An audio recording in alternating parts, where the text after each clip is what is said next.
बहुत national conference भी कह रहे हैं कि हमारा काम नहीं हो रहा है, डेवल सरकार चल रही है। जो अगर डेवल सरकार काम नहीं हो रहा है तो फिर ये कह रहे हैं अपोजिशन जमात, फिर इनको रिजाइन करना। बिल्कुल ठीक कह रहे हैं। 42 महीने के बाद हम कोशिश करेंगे, अगर नहीं खरा उतरे तो फिर हो जाएगा। तो हम तो मुझे लगता है उसके बाद हम जस्टिस कर पाएंगे। धन्यवाद। आप देख रहे हैं न्यूज़ 18 जम्मू कश्मीर। मैं हूं आपका मेजबान याहिया सुल्तान और हमारे साथ है इस वक्त नेशनल कॉन्फ्रेंस के सीनियर लीडर और काबीना वजीर सतीश शर्मा जी। आज उन्होंने कुपवाड़ा जिले के हंदवाड़ा का दौरा किया और मुख्तलिफ इलाकों का दौरा, और इस बीच उन्होंने तमीराती प्रोजेक्ट का जायजा। उनके हमरा इस वक्त चौधरी मोहम्मद रमजान जो राज्यसभा मेंबर भी है। सच्ची हंदवाड़ा का तफसीली दौरा आज और आपने अवामी दरबार भी किया, तो खास क्या पैगाम आज के दौरे के हवाले से? पहले न्यूज़ 18 का धन्यवाद। आप हर जगह पहुंचते हो जहां लोगों को जरूरत होती है और लोगों के जो जेन्युइन मसले मसाइल हैं वो सामने रखते हो। और जहां तक हंदवाड़ा की बात है तो पिछले 2 महीने से ऑनरेबल एमपी साहब का हमें हुक्म भी था और मैं खुद भी आना चाहता। This my first visit.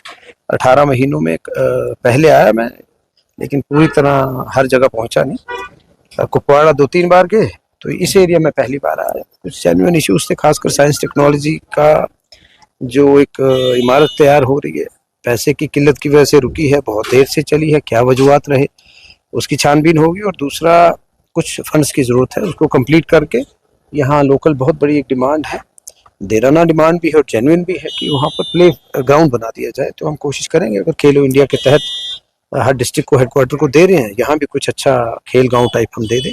उसके बाद फूड सप्लाईज को लेकर कुछ इशूज थे, मौके पे अफसर थे, उनका भी हमने कोशिश की, निवारण किया। फिर स्पोर्ट्स फील्ड्स की बड़ी एक जेन्युइन डिमांड है 5-6 जगह। गुड थिंग इज दैट यहाँ पर हंदवाड़ा में we have got land banks, ज़मीन अवेलेबल है, बस हमें उनको इंफ्रास्ट्रक्चर बढ़ाने के लिए कुछ पैसे की कमी है, वो हम दूर करेंगे। बसेस का हमने डिस्ट्रिक्ट को, जैसे हर डिस्ट्रिक्ट को 10-10 नई बसेस लगा रहे हैं, जो 200 नई बसेस आए वो भी हम करेंगे। 9th से लेकर ग्रेजुएशन तक जो बीपीएल बच्चे हैं उनका हमने, जो कि ऑनरेबल सीएम साहब की तरफ से फ्री कर दिया है। तो कमियां तो हैं, उनको दूर करेंगे। जो हमें बदकिस्मती से विरासत में मिला पिछले 11 साल, एक तो रियासत नहीं मिली, वो सबसे बड़ा इशू है, 2 पावर सेंटर्स। तो वी होप कि आने वाले दिनों में प्रधानमंत्री साहब अपनी कमिटमेंट पूरी करेंगे, हमें ठगा हुआ महसूस ना हो। ये कंट्री थी, फिर रियासत बनी, और महाराजा हरि सिंह जी की रियासत थी। तो वो इशू एड्रेस करेंगे और सब मिलजुल के पार्टी पॉलिटिक्स से ऊपर उठकर लोगों के खादम बनकर हम उनकी सेवा करेंगे। आईटी पार्क्स में हम चाहेंगे लोकल एम्प्लॉयमेंट हो। आईपीएल का एक ख्वाब देखा है उमर अब्दुल्ला साहब ने, कोशिश करेंगे अगले 12-14 महीनों में एक मैच जरूर हो और स्टेडियम्स भी बने। उसी तरह हाइड्रो के अच्छे 50-57 प्रोजेक्ट हमने शुरू करे, और भी यहाँ स्कोप है, और यहाँ भी स्कोप है। हम कह रहे हैं सोलर में अगर जमीन प्रोवाइड करते हैं तो हम इनको एनर्जी पार्क्स का एक प्रपोजल बनाकर दे सकते हैं। सर जी, लगातार पीडीपी और पीपल्स कॉन्फ्रेंस यानी जो हिज़्ब इख्तिलाफ की जमातें इस वक्त हैं, वो आप पर लगातार इल्जाम आयद कर रहे हैं कि नेशनल कॉन्फ्रेंस जो वादे अवाम के साथ किए हैं वो वादे वफा नहीं हो रहे, बिल्कुल नाकाम हो चुकी है ये सरकार। उस रद्द-ए-अमल में सतीश जी क्या बोलेंगे? देखो, मैं यही कहूँगा कि 60 महीने के लिए हमारे उन साथियों को रिजेक्ट किया गया।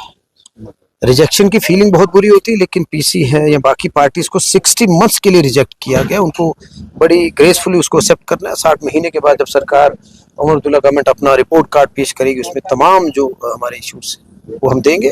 पहला साल थोड़ा कमजोर इसलिए रहा, जंग हुई, हमने एक फुल फ्लेज जंग देखी, बारिशें 134 साल में कभी हुई नहीं। यूटी है, फंड्स की कमी है, लिमिटेड रिसोर्सेज में काम कर रहे हैं, क्योंकि हमने, हमारे परिवार ने, मैं जाती तौर पर कहूँगा, 4 बार सरकारों में शमूलियत रही है, तब और अब में बहुत अंतर है। और 2 पावर सेंटर हो ही नहीं सकते, उसका ब्यूरोक्रेसी फायदा उठाती है, बेलगाम ब्यूरोक्रेसी, आप जानते हो। लेकिन खैर, I hope good sense prevails.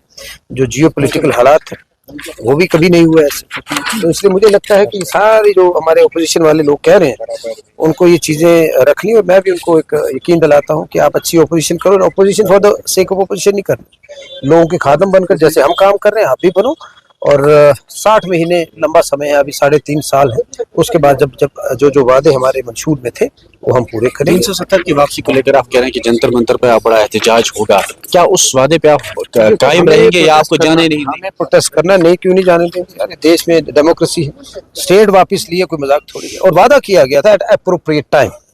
मैं पूछना चाहूंगा, अप्रोप्रिएट टाइम तब था जब फ्री एंड फेयर इलेक्शंस हुए, लोग चुनकर आए। 29 भाजपा के भी थे, कांग्रेस के भी 2-4 थे, जिनको उमर अब्दुल्ला साहब ने गिफ्ट दिया, 6 सीटें छोड़ दी उनके लिए। शायद उनका आंकड़ा 0 पे रहता अगर ये मेहरबानी उमर साहब नहीं करते। तो मुझे लगता है कि लोगों का जो voice of people is voice of God, तो लोगों ने अगर नेशनल कॉन्फ्रेंस को चुना तो लोगों की आपने इज्जत रखनी है। अगर आप लोगों की मुश्किलात से दूर कर रहे हैं तो आप लोगों के सही नुमाइंदे हो। अगर आप लोगों को तंग कर रहे हैं, स्टेटहुड नहीं दे रहे, फंड्स नहीं दे रहे, तो फिर आप दुश्मन हो लोगों के। तो हमें लोगों के दोस्त बनकर सारी जो प्रॉब्लम्स है उनको दूर करना बहुत नेशनल कॉन्फ्रेंस भी कह रहे हैं कि हमारा काम नहीं हो रहा है, डेवल सरकार चल रही है। जो अगर डेवल सरकार काम नहीं हो रहा है तो फिर ये कह रहे हैं अपोजिशन जमात, फिर इनको रिजाइन करना बिल्कुल ठीक कह रहे हैं। 42 महीने के बाद हम कोशिश करेंगे, अगर नहीं खरा उतरे तो फिर हो जाएगा।